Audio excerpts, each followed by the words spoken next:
Rinduku bertemu denganmu, dengan hati yang murni, tangan yang bersih. Ku naik ke atas gunung kudus Tuhan. Dengan apa ku dapat naik ke gunung Tuhan? Rinduku bertemu denganmu, dengan hati yang murni, tangan yang bersih. Ku naik ke atas gunung kudus Tuhan. Walau gelombang badai menerpaku, kan tetap berdiri tegak memandang wajah-Mu Tuhan. Takkan ku serahkan hidup kepada dunia ini, setia selesaikan pertandingan. Aku berjanji mengejar yang berkenan kepada Bapa. Kebenaran,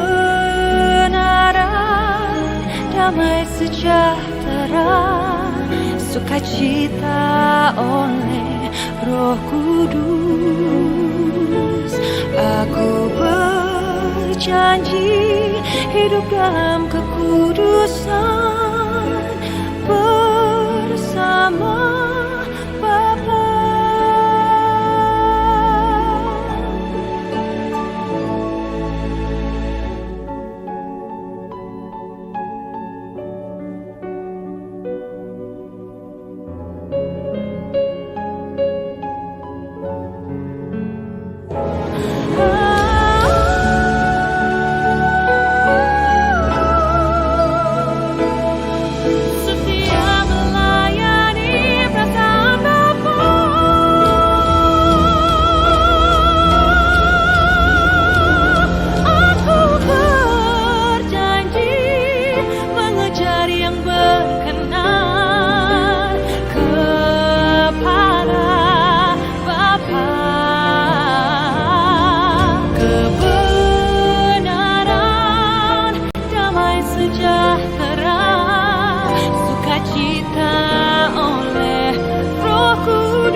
Setia melayani perasaan Bapa.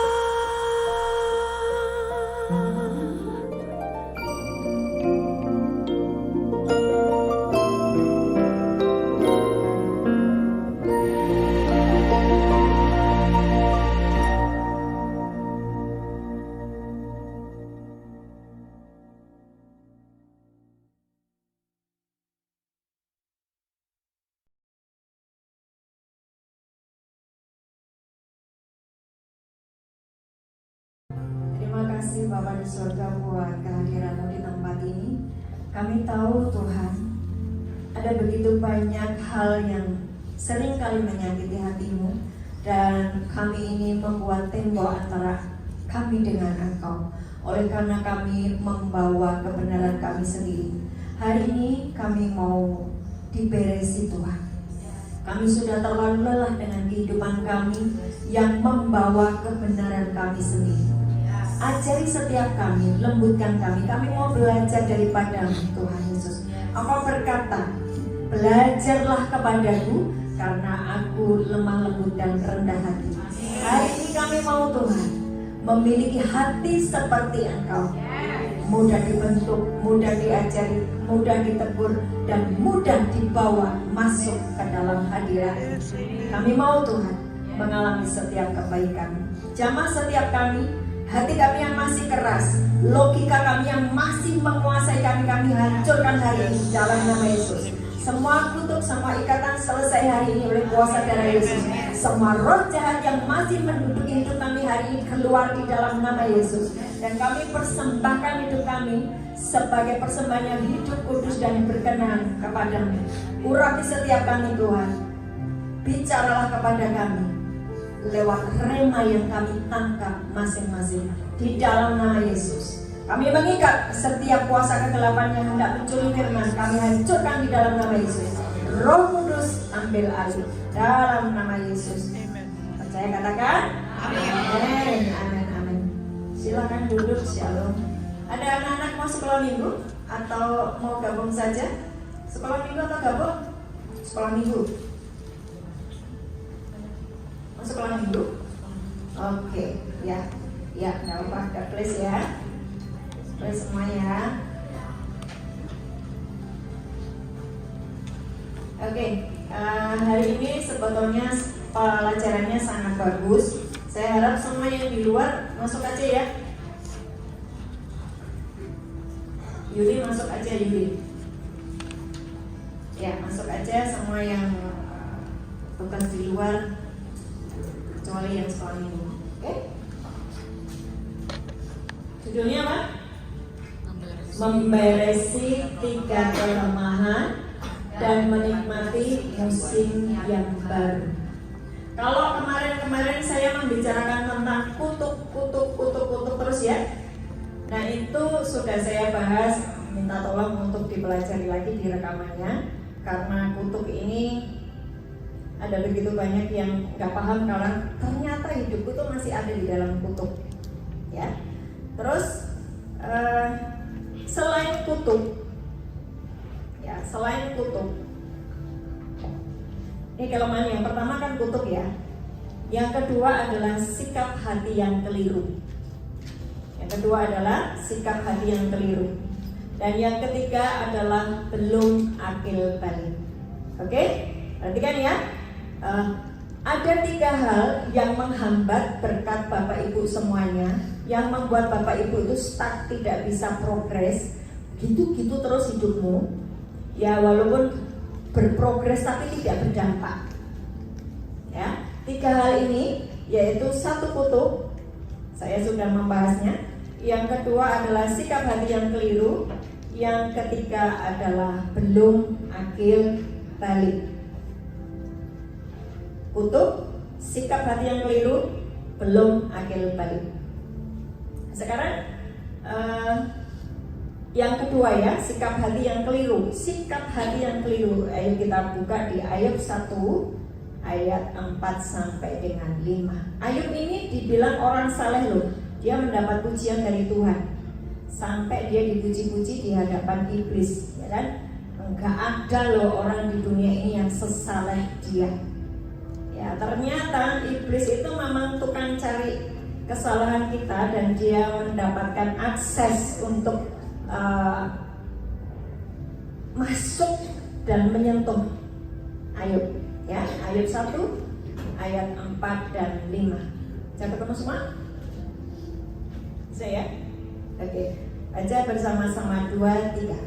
Anak-anaknya yang lelaki biasa mengadakan pesta di rumah mereka, masing-masing menurut giliran, dan ketiga saudara perempuan mereka diundang untuk makan dan minum bersama-sama dengan mereka. Setiap kali apabila hari-hari pesta telah berlalu, Ayub memanggil mereka dan memutuskan mereka keesokan harinya. Pagi-pagi bangunlah Ayub, lalu mempersembahkan korban bakaran sebanyak jumlah mereka sekalian. Sebab pikirnya, mungkin anak-anakku sudah berbuat dosa dan telah mengutuki Allah di dalam hati. Demikianlah dilakukan Ayub senantiasa. Ini perhatikan ya, kenapa Ayub diizinkan Tuhan untuk mengalami penderitaan. Karena sebetulnya iblis menemukan celah. Apa celahnya? Celahnya apa? Memanipulasi Tuhan dengan persembahan. Apa? Memanipulasi Tuhan dengan persembahan. Sudah tahu anaknya bikin salah, ya kan? Kan itu terus berulang-ulang. Dia pesta terus kan? Nah, dia tahu kalau itu salah, tetapi kenapa tidak ditegur? Tapi supaya tidak ada hukuman dari Tuhan, dia memberikan persembahan. Persembahannya itu tujuannya supaya anak-anaknya tidak dihukum. Itu namanya memanipulasi Tuhan dengan persembahan. Ada begitu banyak orang hari-hari ini melakukan hal yang sama. Dia rasa dosanya banyak. Dia sulit untuk lepas dari dosa itu. Entah bisnisnya yang curang, entah perilakunya yang sulit untuk keluar dari ikatan-ikatan. Dia berusaha untuk memberikan persembahan sebagai menghapus dosanya. Apakah itu benar? Coba kita lihat ya. Di Matius 5 ayat 23 sampai dengan 26. Matius 5, ini perhatikan ya, ini banyak yang nggak paham. Seringkali gini loh, waktu ada gereja lagi mengadakan kolekta, itu cemplungin aja tanpa kamu memiliki sikap hati yang benar. Sejak dulu saya kenal Tuhan, saya memberikan persembahan itu dengan sikap hati yang benar. Ketika saya memberikan persembahan perpuluhan, thank you Tuhan.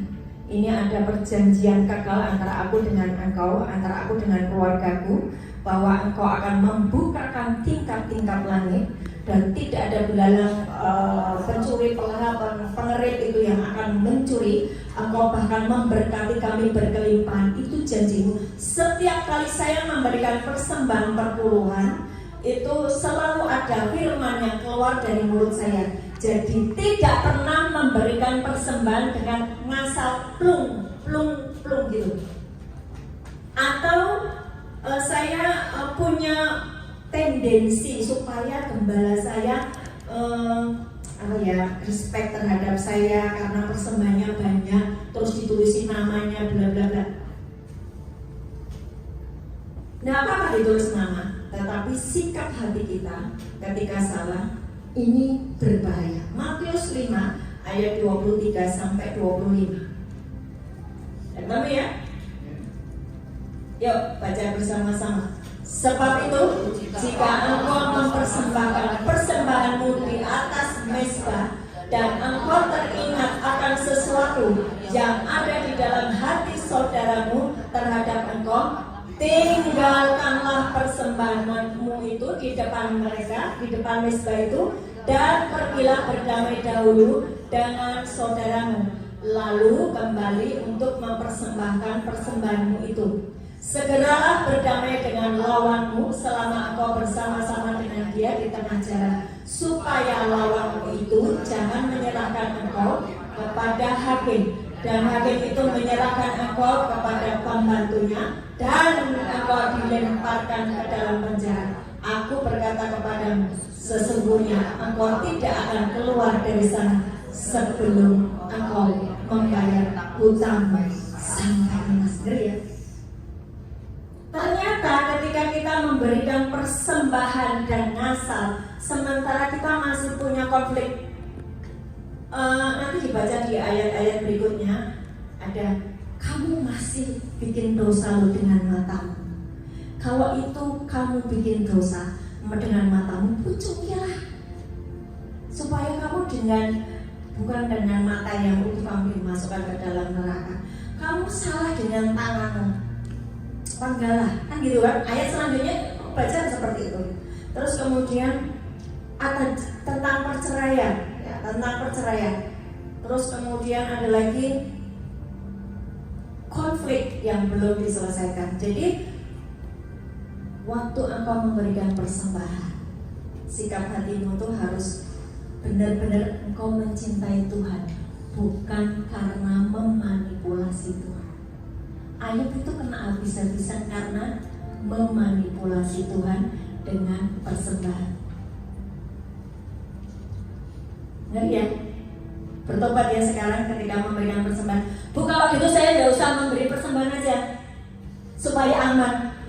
Hukum tabur buah. Engkau tidak nabur, engkau tidak nuai.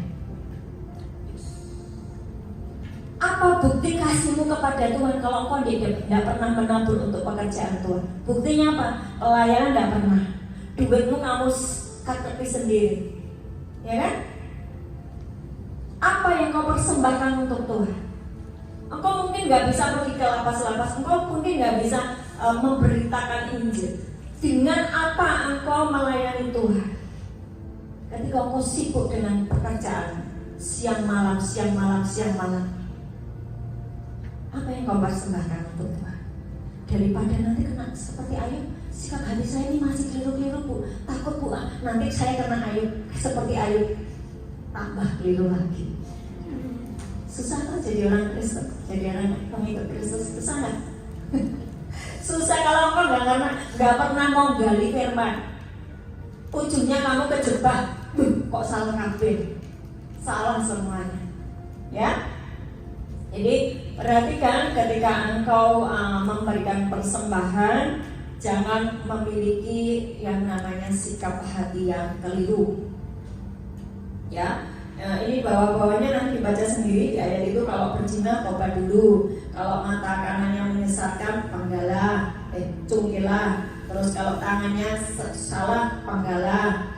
Bersumpah palsu juga jangan bercerai. Terus kalau kamu punya musuh, berdamai dulu. Jadi urusi dulu semua pelanggaranmu, baru engkau memberikan persembahan, maka persembahanmu berkenan. Amin. Sekecil apapun, bukan masalah jumlah, tapi sikap hatimu ketika memberi itu membuat Tuhan berkenan. Ya, terus kita baca di Maleakhi 3 ayat 3 sampai 5. Maleakhi 3 ayat 3 sampai dengan 5. Bisa ya? Yuk kita baca. Ia akan duduk seperti orang yang memurnikan dan mentahirkan perak, dan ia mentahirkan orang Lewi, menyucikan mereka seperti emas dan seperti perak, supaya mereka menjadi orang-orang yang mempersembahkan korban yang benar kepada Tuhan. Ada ayatnya loh. Jadi kalau memberikan persembahan harus memberikan persembahan dengan sikap hati yang benar. Betul ya? Ayat 4. Maka persembahan Yehuda dan Yerusalem akan menyenangkan hati Tuhan seperti pada hari dahulu kala dan seperti tahun-tahun yang sudah-sudah. Aku akan mendekati kamu untuk menghakimi dan akan segera menjadi saksi terhadap tukang-tukang sihir, orang-orang berzina, dan orang-orang yang bersumpah dusta. Sama ya? Ini pada Maleakhi loh, perjanjian lama. Tapi sama, Yesus ngomongnya sama, ya. Bersumpah dusta dan terhadap orang-orang yang menindas, orang-orang upahan, janda, anak yatim piatu, dan yang mendesak ke samping orang asing dan tidak takut kepadaku, firman Tuhan semesta alam. Waktu engkau memberikan persembahan kepada Tuhan, sikap hatimu harus benar. Ketika engkau masih berzina, ketika engkau masih menyerang orang-orang dan menindas orang, ketika engkau masih berkonflik, urusi dulu konflik, bosan, baru engkau memberikan persembahan. Maka itu terjadi open heaven. Persembahanmu berkenan. Ini tentang sikap hati. Yang pertama tadi, apa yang membuat kita tidak bisa mengakses berkat? Yang pertama, kutub yang masih aktif. Yang kedua adalah sikap hati yang keliru. Yang ketiga, belum akil balik. Galatia 3 ayat 13 sampai dengan 14. Yang ketiga apa? Yang ketiga apa? Belum akil balik. Yang ketiga apa? Belum akil balik. Dewasa. Tantuman. Ngamuan. Wah, piringnya tebal. Yes, gitu. Apalagi? Pulpen tebal. Yes, kepada anak buahnya, ya kan? Apalagi? Satu wajah mambu. Ya. Apalagi? Pintu dijuduer gitu. Tantuman. Akil balik. Ini yang masih tantrum bertobat dan mesti aku kayak dijambak-jambak. Galatia 3 ayat 13. Ya. Betul ya? Ya, 13 dan 14. Kristus telah menebus kita dari kutuk hukum Taurat dengan jalan menjadi kutuk karena kita, sebab ada tertulis, terkutuklah orang yang digantung pada kayu salib. Yesus Kristus telah membuat ini, yang ayat 14 ya, supaya di dalam Dia berkat Abraham sampai kepada bangsa-bangsa lain, sehingga oleh iman kita menerima roh yang telah dijanjikan. Jadi ini ayat 13 itu bicara tentang kutuk itu sudah ditebus Tuhan Yesus. Tapi setelah kutuk diselesaikan,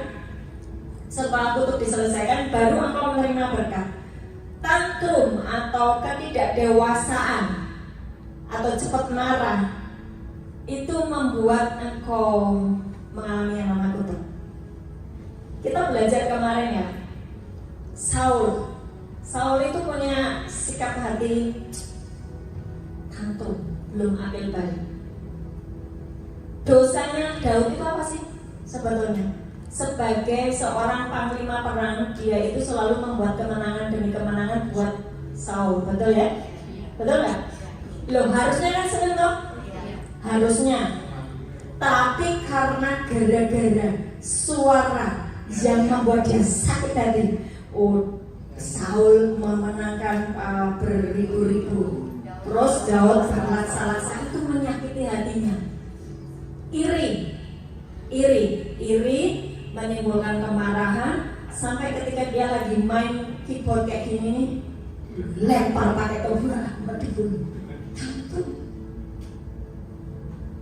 Benci gitu loh melihat seseorang. Suami istri, jangan dibilang suami istri, jangan dibilang suami istri ya. Engkau bebas dari yang namanya tantrum itu, kebencian itu. Betul nggak?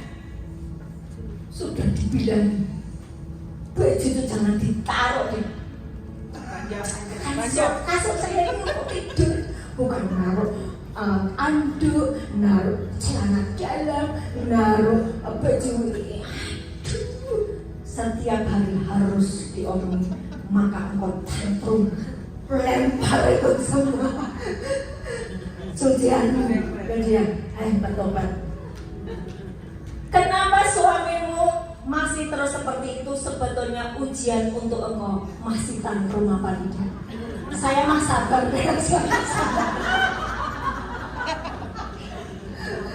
Kalian tahu kalau saya pulang di Semarang ya, haleluya, puji Tuhan, rumah saya, aduh Tuhan Yesus tolong. Sayangku, apakah saya tantrum? Loh iya dong. Iya dong, ini cuma kasus sederhana. Tapi kalau Bapak Ibu tidak mempraktekkan, engkau menjadi terbiasa dengan dosa. Ketika engkau terbiasa dengan dosa, ada tembok antara engkau dengan Tuhan. Dan itu sangat berbahaya. Engkau menjadi tidak sensitif dengan dosa. Wajar biasa begini. Emang Tuhan gak lihat suamiku joroknya minta ampunnya gitu ya? Tapi suami gak jorok. Contoh sepeda ke sini, ke sana, nggak jorok. Udah gitu lagi ngobrol, turun sebentar ya, aku mau ngambil kunci. Waduh, pakai dasaran harus gitu. Harus tuh kalau di apartemen, ibu-ibu turun pakai dasar ketawa tuh. Kita mbak, tolong. Ya kan? Dan mesti saya ganti baju lagi, padahal saya lagi ngepel gitu lah. Bayangkan, itu capek dari pagi dari Semarang, kemudian perjalanan 5 jam gitu kan sampai rumah. Waduh, Tuhan Yesus terima kasih. Bisa belajar tidak tantrum. Mudah-mudahan ada perubahan ya. Doakan kamu. Oke, lanjut. Amsal 13 ayat 12 sampai 13. Amsal 13 12 sampai 13. Ini yang saya mau sampaikan. Ini jadi kemudian sikap hati yang keliru, kemudian belum akil balik, itu adalah sebuah kesatuan yang membuat engkau ini tidak bisa mengakses berkat itu maksimal. Sesungguhnya berkat Tuhan itu maksimal, grojok itu loh. Tapi kamu dapatnya cerit gitu. Kalau cerit-cerit itu nggak bisa memberkati banyak orang, percayalah, itu cukup hanya untuk dirimu saja. Betul nggak? Ngalamin nggak? Yes. Masih? Masih ngalamin? No. Ada Tuhan Yesus. Sebelum Amsal 13 saya mau yang Galatia apa ya? Galatia 13-14 sudah. Ini kita kayak bebas tadi aja ya. Ya, lebih enak ya? Ya. Oke. Galatia 4. Terima kasih Tuhan. Akil balik dulu. Saya bahas akil balik dulu. Nanti kalau sudah harus keseluruhannya. Galatia 4 ayatnya 1 sampai dengan 7 atau 9. Tidak ada lagi perhambaan, ya? Sudah bisa? Kalau nggak bisa nggak apa-apa. Saya mau baca dengan cepat. Yang dimaksud ialah selama seorang ahli waris belum akil balik sedikit pun, ia tidak berbeda dengan seorang hamba, sungguh pun ia adalah tuan dari segala sesuatu. Ayat ini jelas berkata, kalau engkau belum akil balik, engkau tidak punya hak untuk mengakses berkat. Kalau engkau masih tantruman, engkau belum dipercaya Tuhan untuk diberkati dalam banyak aspek. Sampai engkau dinyatakan dewasa rohani dan Tuhan bisa mempercayakan banyak hal kepadamu, maka berkat itu turun kepadamu. Oke? Jadi akil balik atau semua yang berhubungan dengan kedewasaan rohanimu itu mempengaruhi berkat Tuhan turun atasmu. Dan sekarang hari-hari ini engkau butuh diberkati berkelimpahan supaya banyak menolong orang. Karena hari-hari ini orang yang hidup tanpa Tuhan sedang dikenalkan. Untuk apa? Yaitu orang fasik memang sedang diguncang. Yes. Nah, kita semua nih yang menjadi orang-orang benar yang sudah dibenarkan, engkau harus hidup berkelimpahan supaya engkau bisa tolong mereka. Bagaimana engkau menolong mereka jika engkau tidak limpah? Nah, waktu engkau limpah, engkau tuh bisa berkata kepada orang-orangnya. Saya kemarin punya waktu lagi berjalan di kereta itu gini. Kalau saya ini miskin ya, kalau saya ini tidak diberkati. Waktu orang lihat saya mau menyampaikan firman, terus kemudian saya miskin gitu, orang itu alergi. Buana datang. Waduh, itu nanti mesti tak sebentar gitu loh. Waduh, dia masih ngajari firman, terus habis itu nanti mau aku harus nangklopi, harus itu hamba-hamba Tuhan yang hidupnya tidak terkoneksi dengan Tuhan. Waktu dia mau melayani, waktu dia mau melayani konseling kepada orang-orang pada jemaat mau nggak mau kan, kalau dia miskinnya mau nggak mau kan harus ngasih. Dan itu menjadi tekanan buat jemaat yang juga miskin. Betul nggak? Tapi kalau kau diberkati, gampang tak bilangnya. Kan maksudnya saya punya gitu kan ya. Terus ketika saya menyentuh seseorang yang sedang di titik nol, saya minimal itu kasih sesuatu dulu. Perutnya diurusi dulu. Betul nggak? Kalau perutnya lapar, bau jari-jari pakai firman, muntah dia. Saya nggak butuh firman, saya butuh makan. Lah kamu sendiri nggak bisa kasih makan, karena kamu sendiri juga minus. Nah, waktu saya berkelimpahan, saya kasih makan. Oke, namaste. Apa yang terjadi kepadamu adalah ini. Ambil Alkitab. Ini loh ya ayatnya. Ini ayatnya. Dia mendengarkan dengan antusias. Karena apa? Perutnya kenyang. Betul nggak? Nah, saya ngajari Bapak Ibu semua yang di KKS, kalian harus berkelimpahan. Amin. berkelimpahan itu nggak sulit. Yang sulit itu pikiranmu. Soalnya pikiranmu isinya duit. Padahal duit bukan Tuhan. Wes, ini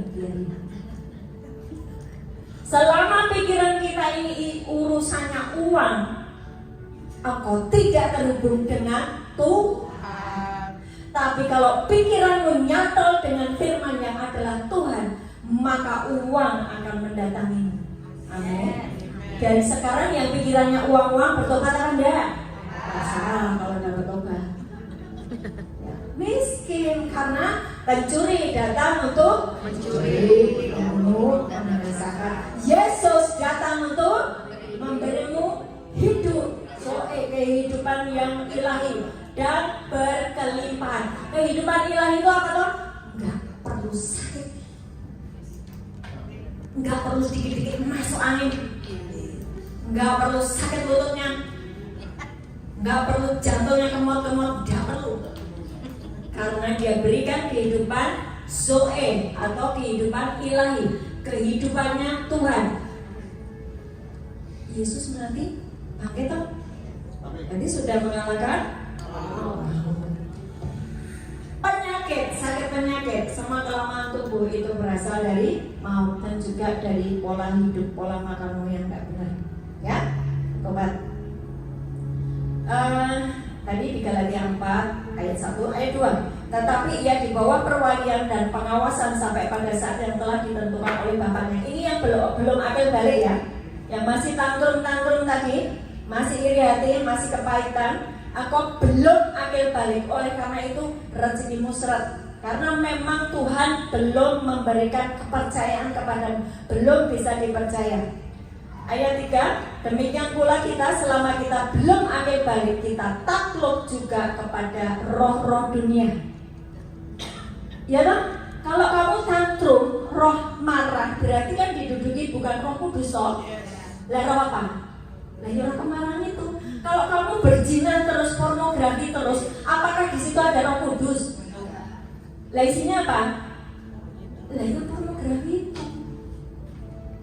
Jadi itulah kenapa engkau belum dipercayakan banyak hal, dan itu disitulah yang namanya berkatnya stuck. Ya? Ayat berapa tadi? Sekarang ayat 4 ya. Tetapi setelah genap waktunya, maka Allah mengutus anaknya yang lahir dari seorang perempuan dan takluk kepada hukum Taurat. Ia diutus untuk menebus mereka yang takluk kepada hukum Taurat, supaya kita diterima menjadi anak. Dan karena kamu adalah anak, maka Allah telah menyuruh roh anaknya itu ke dalam hati kita yang berseru ya Aba dan Bapa. Jadi kamu bukan lagi hamba dosa, bukan lagi hamba uang. Kamu adalah anak Allah. Amin.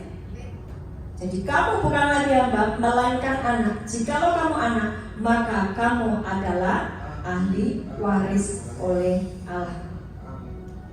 Dahulu ketika kamu tidak mengenal Allah, kamu memperhambakan diri pada Allah-Allah yang pada hakikatnya bukan Allah. Jadi waktu kamu mamon, engkau masih diperhamba oleh mamon. Sudah anak belum? Sudah anak, tapi posisimu belum akil balik. Nunggu kamu melepaskan semua ikatan, semua lepas, maka engkau anak yang berhak mendapatkan warisan dari bapakmu yang kaya raya itu loh. Amin.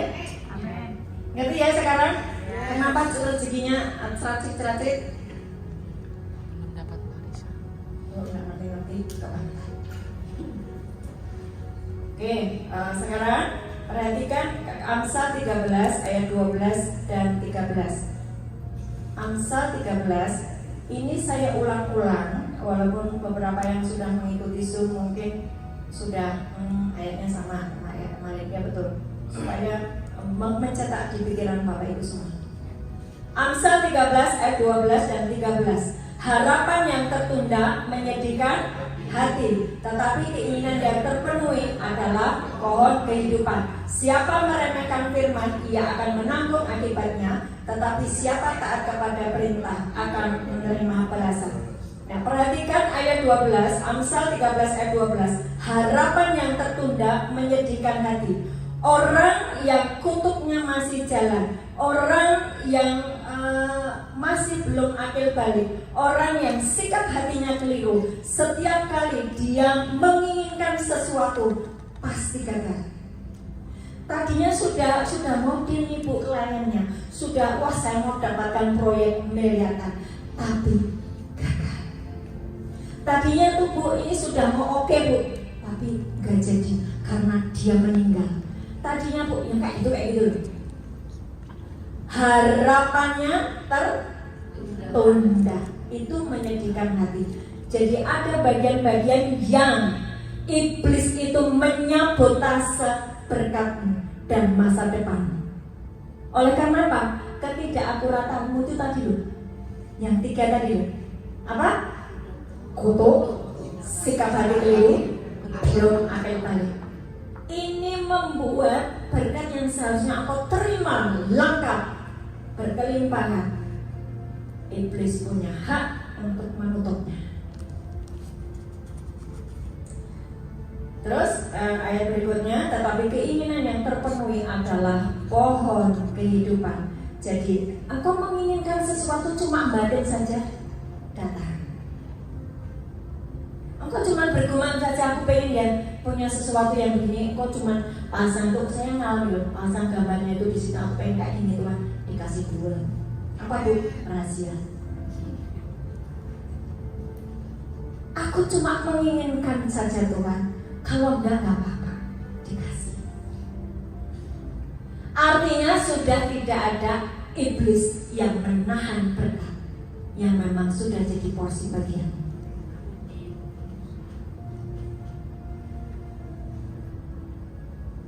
Keinginan yang terpenuhi adalah pohon kehidupan. Yuk kita lihat di ini yang keren sekali ya. Saya sampai terhilang-hilang. Thank you ya Tuhan. Saya makin cinta kepadamu.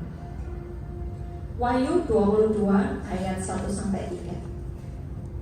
Wahyu 22 ayat 1 sampai dengan 3.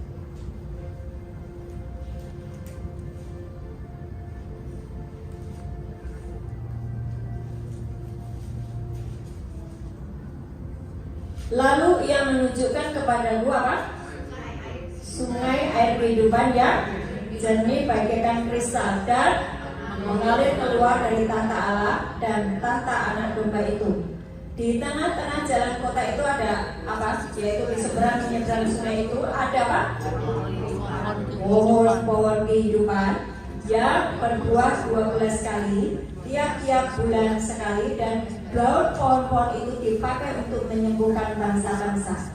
Maka tidak akan ada lagi laknat. Tahta Allah dan tahta anak domba itu ada di dalamnya, dan hamba-hambanya akan beribadah kepadanya. Ayat 3, tidak ada lagi laknat. Tidak ada lagi laknat itu tidak ada lagi kutuk. Ya, tahta Allah dan tahta anak domba itu akan ada di dalamnya, dan hamba-hambanya akan beribadah kepadanya. Ketika engkau memberikan hati yang bersih, bukan sikap hati yang keliru tadi, hati yang bersih, Allah itu bertahta di hatimu loh.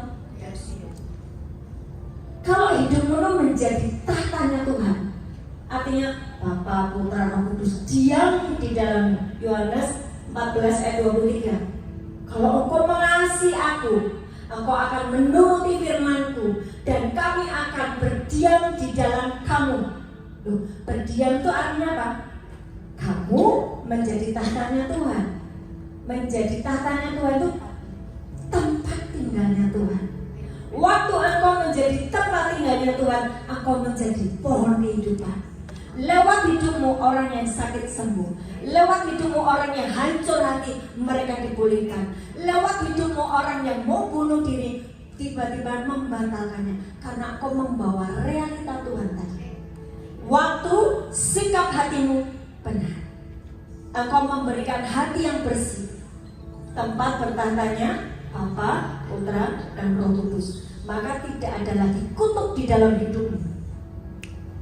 Perhatikan, ketika engkau mengizinkan Dia tinggal di dalammu, tidak ada lagi kutuk. Sekali lagi, waktu kau izinkan Bapa, Putra, dan Roh Kudus diam di dalammu, tidak ada lagi kutuk. Bagaimana dengan kutuk nenek moyang kami, Bu? Saya memang tidak melakukan okultisme, tapi kan nenek moyang kami melakukan okultisme. Artinya bahwa 3-4 keturunan di bawahnya harus mengalami kutuk itu. Waktu hatimu beres, engkau bisa naik ke sidang ilahi dan menghentikan kutuk itu atas hidupmu dan anak keturunanmu. Itulah fungsinya engkau harus benar di mata Tuhan. Karena apa? Yang dikerjakan oleh Yesus di atas kayu salib itu luar biasa.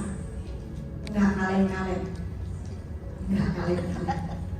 Loh iya, mau setetes darahnya aja bisa menguduskan satu kota loh. Keren loh. Apalagi ketika engkau melakukan perjamuan kudus, seluruh sel di dalam hidupmu dikuduskan. Nggak ada iblis itu momen mana ya, tak cari ya, tak mana ya, tak cari ya. Nggak ada, soalnya di dalam dirimu sudah ada darah Yesus. Hormati ketika engkau melakukan perjamuan kudus, jangan rutinitas. Bahaya. Engkau jadi tidak menghormati setiap tetesan darah Yesus. Ayat ini Amsal 13 dan Wahyu 22 berhubungan. Tolong diperhatikan, direnungkan, dicamkan baik-baik. Jangan berkeras mengizinkan roh perjinahan itu duduk di dalam dirimu. Engkau diduduki oleh roh perjinahan, ada kutuk di dalam hidupmu. Bisa mengerti? Yes. Engkau mengizinkan roh kepahitan di dalam dirimu, ada kutuk mendatangi hidupmu. Sementara kutuk sudah diselesaikan Tuhan di atas salib, engkau mendatangi kutuk. Nah sekarang, waktu semua sudah kau selesaikan, 3 hal tadi, kutuk, terus apa? Sikap hati. Engkau sudah mulai belajar mengenai sikap hati yang benar. Terus yang ketiga apa tadi? Engkau mulai belajar menjadi orang-orang yang dewasa rohani. Saya harap semakin bertambah usia, kedewasaan rohanimu makin bertambah ya. Makin sabar, makin kudus, makin sempurna, gitu ya. Yang sebelahnya itu simbol musim yang baru. Nah setelah 3 hal tadi engkau selesaikan, baru engkau akan mengalami yang namanya musim yang baru. Jadi kalau engkau cuma deklarasi Rosh Hasanah, musim yang baru, tahun baru, tapi 3 hal itu tidak kau beresi,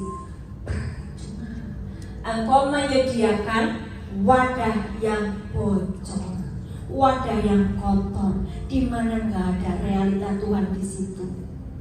Mau kamu deklarasi sampai 100 kali dalam sehari tentang berkat Rosh Hasanah, kalau hatimu masih pahit dengan suamimu, percuma. Karena apa? Iblis punya akses untuk menahan segala berkat yang memang sudah jadi porsi. Iblis itu pintar. Yang mainnya legal, main hukum, main di hukum. Hukumnya apa? Ketetapan Tuhan yang kau langgar. Makanya baca sampai engkau harus duduk di lembaga Alkitab Indonesia. Ada Tuhan yang stop. Sadar. Sampai kamu itu disuruh menduduki lembaga Alkitab Indonesia, tapi masih malas baca Alkitab, bertobat. Siapa yang masih malas baca Alkitab? Sampai saya itu bikin voice note nek moco, rungokno. Gitu? Betul nggak? Sampai saya yang bahasa ini nggak tahu. Sampai saya itu bikin voice note. Ada yang punya alasan ini, baca sulit bu, mataku tuh nggak bisa bu. Kupingmu kan bisa denger toh. Aku aku bikin voice note, mbok rungokke dah. Kamu dengerin dah. Dengerin? Awas ya. Hari ini belum. Jangan gini. Saya baca videonya pagi-pagi. Kalau hari ini belum, nanti kamu ada begitu banyak hal, akhirnya dirokel.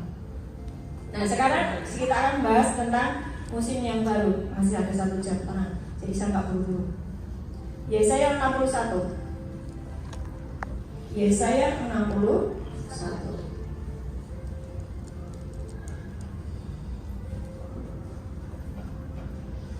Ayat 1 sampai dengan terakhir. Kita baca semua ya. Karena ini keren banget. Kabar selamat kepada Sion. Ada hubungannya dengan segala sesuatu yang akan terjadi di depan kita. Saya melihat banyak virus sekarang sudah mulai menyerang orang-orang, tiba-tiba meninggal. Ya, mereka masih baik-baik saja, tiba-tiba besoknya meninggal. Dan ada juga yang belum meninggal tetapi harus berlama-lama di rumah sakit. Dokter berkata itu virus.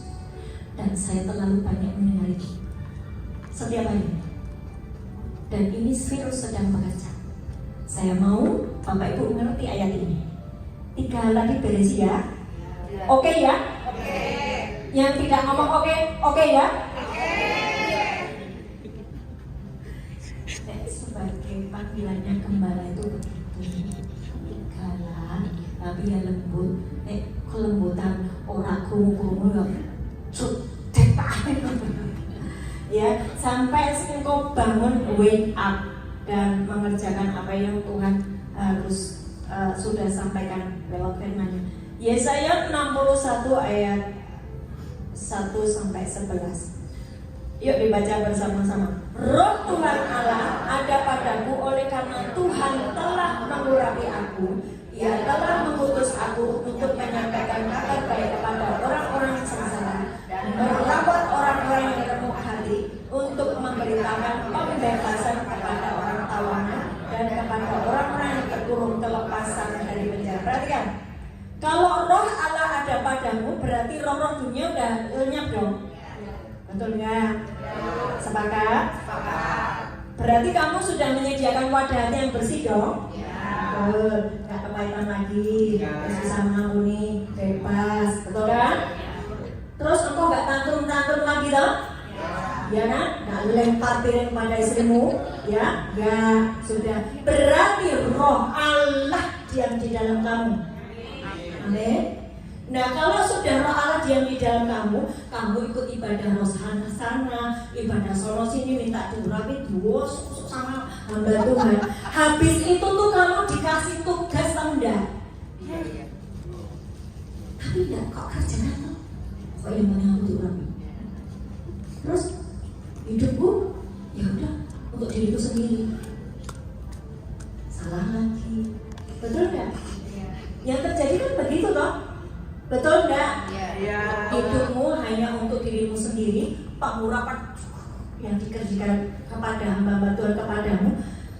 Kamu enggak kerjain apa-apa. Ada orang remuk hatinya, kasihan ya itu orangnya, kasihan toh orang datangi, doakan, kasih firman. Enggak kamu tolong dengan finansialmu, enggak kau kirim sesuatu. Itu yang sering terjadi. Ya, ia telah mengutus aku, ya jadi ini roh Allah ada padaku oleh karena Tuhan telah mengurapi aku. Itu loh yang maju satu-satu diurapi pakai minyak, itu telah mengurapi kamu. Yesus pun juga sudah mengurapimu. Ketika kamu duduk, Tuhan urapi aku, dia mengurapimu. Nek wis diurapi itu terus sewak gitu loh. Betul nggak? Dia mengutus kamu untuk menyampaikan kabar baik kepada apa? Orang sengsara, merawat orang yang remuk hati, memberitakan pembebasan pada tawanan, dan kepada orang-orang yang terkurung kelepasan dari penjara. KS melakukan ya? Melakukan ya? Ngurusi satu-satu orang yang mau bunuh diri, yang narkoba, yang masih terikat dengan judi online, terpuruk loh mereka. Sentuh, dijamah, dibantu, ditolong. Untuk memberitakan apa? tahun rahmat Tuhan, dan hari pembalasan Allah kita untuk menghibur semua orang yang berkabung. Bagaimana kamu menghibur orang yang berkabung sementara dirimu sendiri masih harus dihibur karena kepahitan dengan suaminya? Aduh, baliknya ke sini lagi. Mau kemana? Mau lari. Betul nggak? Bulan baliknya ke situ lagi loh. Bagaimana saya bisa memberitahukan penghiburan sementara saya sendiri masih butuh dihibur karena kamu keakil anak-anak rohani terus. Kutuknya sudah ditebus, kamu malah mendatangi kutuk. Cara pornografi itu tidak masuk surga, nonton cara terus. Lah kan kamu mendatangi kutuk. Ya. Terus untuk mengaruniakan kepada mereka perhiasan kepala ganti abu, minyak untuk pesta ganti kain kabung, nyanyian puji-pujian ganti semangat yang muda. Kalau kamu nggak ada semangat nyanyi loyo-loyo, bagaimana kamu bisa membakar orang yang sedang semangatnya pudar? Jadi apimu tuh harus nyala supaya orang yang apinya padam kesamber apimu. Betul ya? Siapapun hari ini yang ditugaskan oleh Tuhan untuk sampaikan firman, Kak Suci itu loh, wah ngomong tuh sampai goyang semuanya. Bu, saya tuh dengerin Suci sampai saya juga goyang-goyang. Ada banyak yang nggak begitu. Jadi dia menyampaikan itu dengan api karena memang di dalam dirinya lagi benar-benar bulat-bulat api cinta Tuhan atas hidupnya. Dia itu melihat betapa mujizat itu sebalik membalikan tangan, semudah membalikan tangan. Makanya dia begitu cinta pada Tuhan Yesus. Saya harap apimu sampai akhir zaman tetap menyala. Jangan hanya awal-awalnya saja, karena biasanya cuma awal-awalnya saja. Karena nanti semakin dalam dengan Tuhan, ujiannya makin banyak. Apimu kudu lebih gede lagi. Jangan mengurangi apimu dengan Tuhan. Sebab apa? Api asing itu akan membabah habis kalau apimu cuma kecil, ya. Api kecil itu apa? Suam, obat kuman, teh celup, sudah itu ya. Oke. Terus mereka akan belum ya? Ya, saya ulang ayat 3. Untuk mengaruniakan kepada mereka perhiasan kepala ganti abu, minyak untuk pesta ganti kain kabung, nyanyian puji-pujian ganti semangat yang pudar, supaya apa? Orang menghibur mereka. Oh, tanaman Tuhan untuk memperlihatkan keagungannya. Tuhan selalu memberikan kepada kita ini seorang kita ini tanaman itu, pohon yang ditanam di tepi aliran air, pohon yang ditanam, pohon kurma yang ditanam di pelataran bait Allah, gitu ya. Kamu itu pohon kehidupan, gitu ya. Selalu Tuhan itu menyamakan kita ini dengan pohon. Karena apa? Dia juga minta kita berbuah loh. Buah itu dari apa? Pohon. Mereka akan membangun reruntuhan yang sudah berabad-abad dan akan mendirikan kembali tempat-tempat yang sejak dahulu sunyi. Mereka akan membangun kota-kota yang runtuh, tempat-tempat yang telah turun-temurun menjadi sunyi. Hari ini kalau keluargamu saja runtuh, bagaimana engkau akan membuat dan membangun reruntuhan itu? Betul?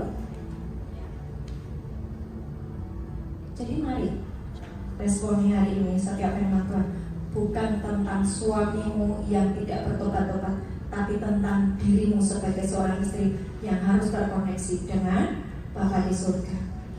Ayat 5, orang-orang luar akan melayani kamu sebagai gembala kambing dombamu, dan orang-orang asing akan bekerja bagimu sebagai petani dan tukang kebun anggur. Ini dengan catatan 3 hal tadi sudah digaris. Akan datang yang namanya orang-orang dikirim kepadamu untuk melayanimu, untuk menolongmu di dalam pelayananmu, di dalam pekerjaanmu, di dalam usahamu. Tuhan kirimkan orang-orang. Itu akan terjadi dan sudah terjadi. jika engkau meresponi awalnya, membiarkan roh Tuhan diam di dalam kamu. Terus,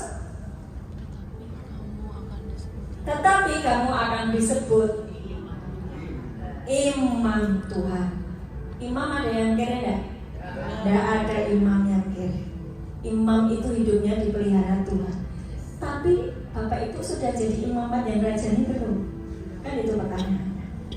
Tetapi kamu akan disebut imam Tuhan dan akan dinamai pelayan Allah kita.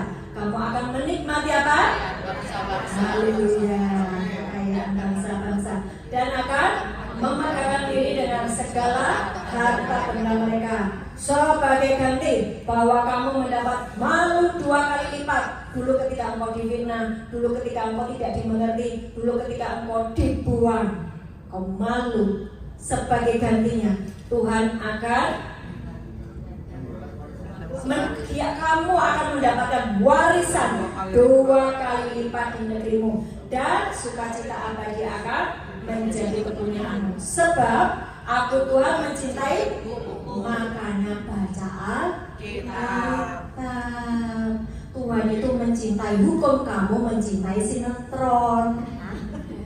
Tuhan mencintai hukum, kamu mencintai drakor, Instagram, Facebook, nyanyian-nyanyian dunia. Yang mbok cintai, yang kamu cintai dengan yang Tuhan cintai itu beda. Makanya konek-konek hidupmu stuck begitu aja. Pokoknya minimal hidup dan kamu tidak berdampak. Tidak berdampak artinya kamu dikasih 1 talenta, kamu simpan dan kamu marah dengan Tuhan. Hukumannya neraka. Saya sudah sampaikan, ada ayatnya. Tadi malam saya singgung. Ya, betul ya? Yang punya talenta 5 dapat 10, yang punya talenta 2 dapat 4, yang 1 marah, kok aku cuma 1.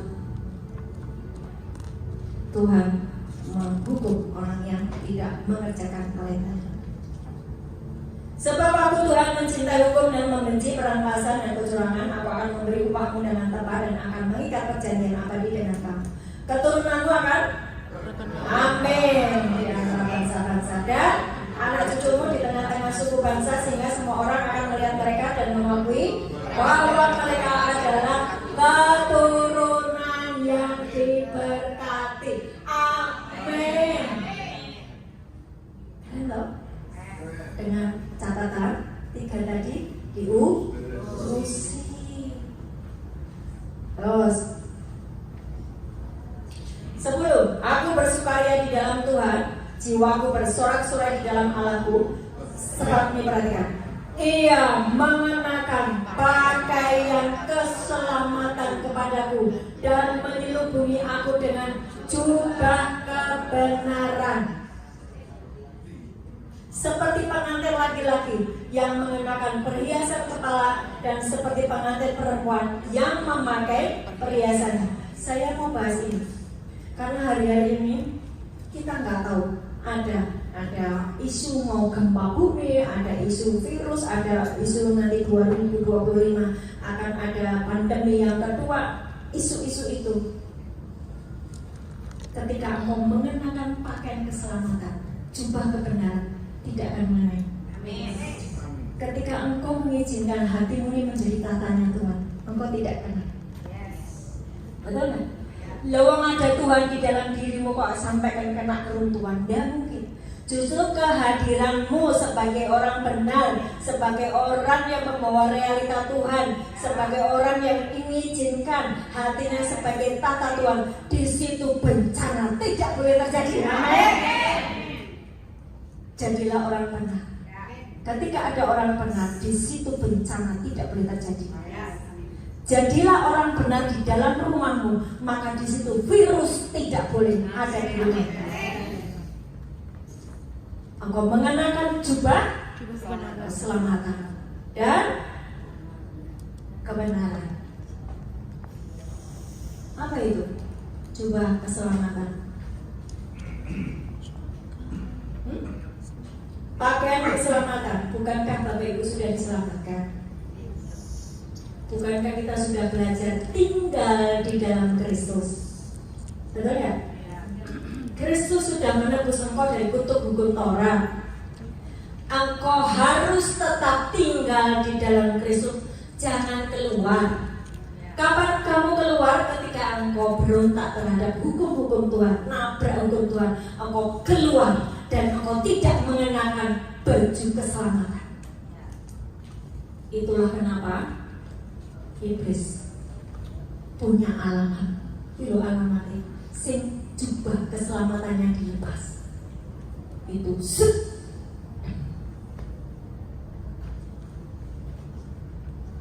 Ngerti ya?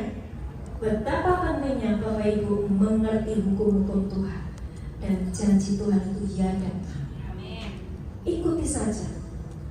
Kalau engkau berkonflik, engkau dianiaya, baik untuk ngecek hatimu masih luka atau masih membawa pola hidup manusia lama, atau engkau sudah bertobat menjadi manusia baru.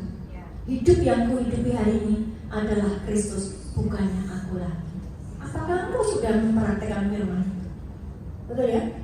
Jadi hari ini apapun yang menimpa Bapak Ibu, engkau ditindas oleh bosmu, engkau dianiaya oleh sekeliling, cek hatimu.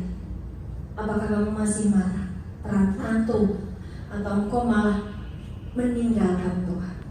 Tapi ketika engkau makin mencintai Tuhan, maka janji Tuhan itu akan digenapi. Orang lain sekarang akan digoncang, tapi karena engkau tinggal di dalam Kristus, engkau mengalami Efesus 1 ayat 3 sampai 14. Di dalam Kristus segala berkat itu berhak engkau akses. Di dalam Kristus kamu bukan lagi hamba tapi anak Allah. Di dalam Kristus kamu adalah tubuh Kristus, nyatu dengan Kristus. Aman, terlalu sangat aman.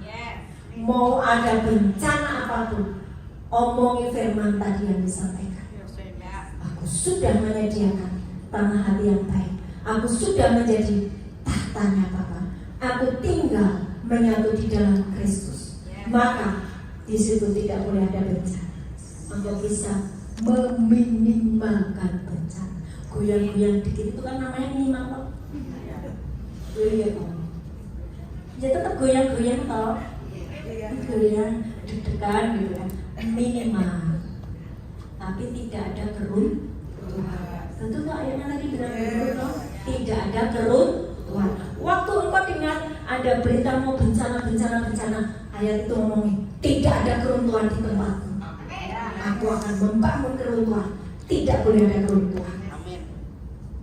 Waktu kamu naik di apartemen, tidak ada keruntuhan. Di rumahmu, di kantormu, tidak ada keruntuhan. Sebab Tuhan ada di sini.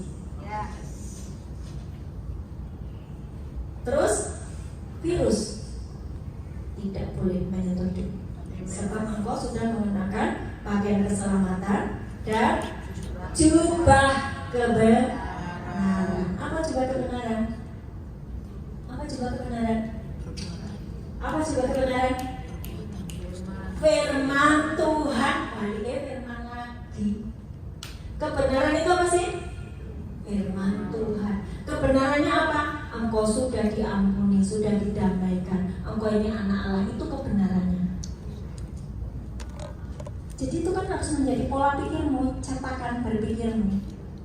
Ketika engkau sama dengan orang dunia yang gak kenal firman, oh ada bencana, takut, tensi naik, masuk rumah sakit disuntik, semua disuntik. Ternyata itu ada kanker, ada di mana? Repot. Jangan kau kasih Tuhan untuk diukur sama dokter. Maaf dokter, nek gigi boleh. Ada dokter gigi. Kalau gigi boleh lah. Kalau bolong, makan permen terus, ya boleh lah ke dokter gigi.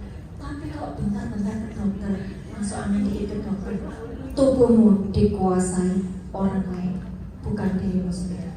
Tubuhmu kan milik Yesus toh. Harusnya yang menguasai siapa? Kalau sakit cuma dikit-dikit, nggak usah sebentar-sebentar ke dokter. Ya? Uangnya buat jajan bakso sama saya. Roti ya, beli roti. Oke, sama ayatnya tadi. Masih ada ya satu ayat lagi. Ayat 11. Sebab seperti bumi memanjakan tumbuh-tumbuhan dan seperti kebun menumbuhkan benih yang ditaburkan, demikian Tuhan Allah akan menumbuhkan kebenaran dan puji-pujian di depan semua bangsa-bangsa. Karena di dalam dirimu sudah ada kebenaran, karena kamu sudah diselamatkan, karena engkau sudah menjadi pohon kehidupan, engkau akan menceritakan kebenaran itu kepada banyak orang. Dan dengan demikian Bapak Ibu dengan mudah mengerjakan amanat agung, jadikan semua bangsa tiba-tiba bisa menginjili, tiba-tiba bisa khotbah di depan banyak orang. Ya Bu Anggolo, loh ini loh yang sudah khotbah di Zoom itu loh, tiba-tiba kok bisa ya, kok bisa ya, dulu aku nggak bisa baru kenal Bu Ana itu, Bu Ana ngomong ngopo gitu kan, tiba-tiba apinya menyambar saya dan saya pengen seperti Bu Ana, dan saya sampaikan ke lapas-lapas, betul ya yang sudah melayani.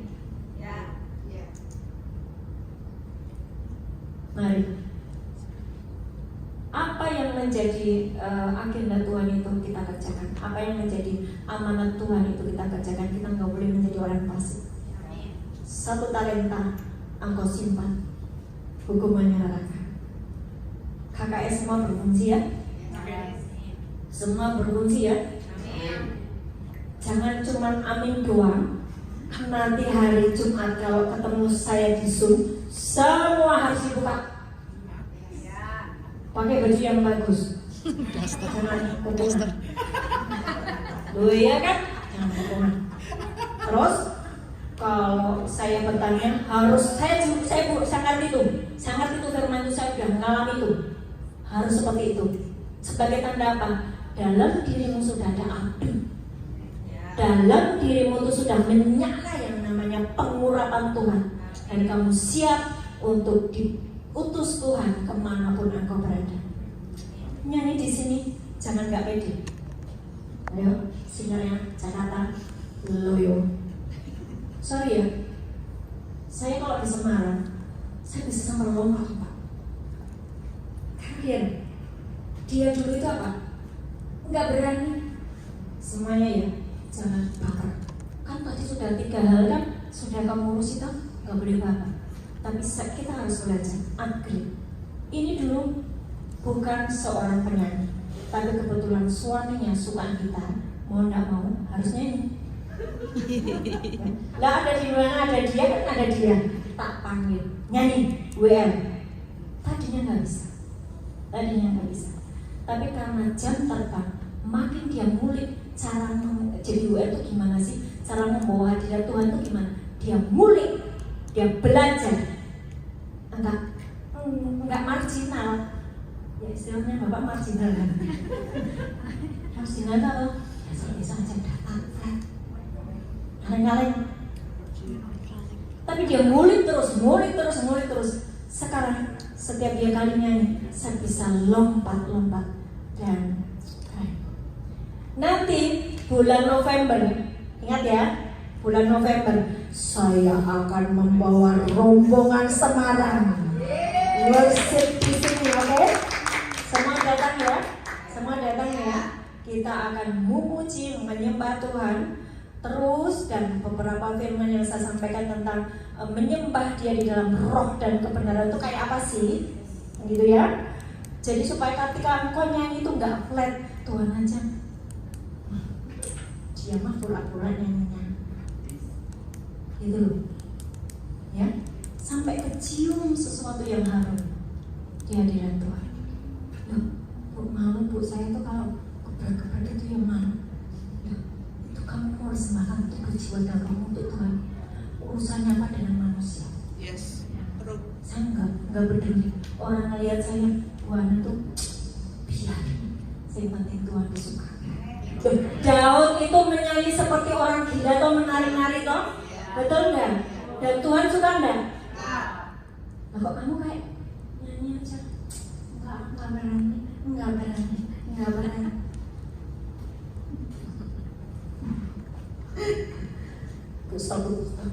panas bu saya. Ya wis kita sudah selesai hari ini, Tuhan Yesus memberkati. Ya sudah. Sudah. 3 hal tadi penting buat engkau perhatikan. Ya, tutup, selesaikan. Saya sudah ngajari detik detail, tutup. Yang kedua tentang apa? Sikap hati. Ketika engkau memberikan persembahan, ketika engkau melayani, sikap hati maksudnya. Yang ketiga apa? Engkau harus menjadi akil balik atau dewasa rohani. Maka engkau akan mengalami musim yang baru.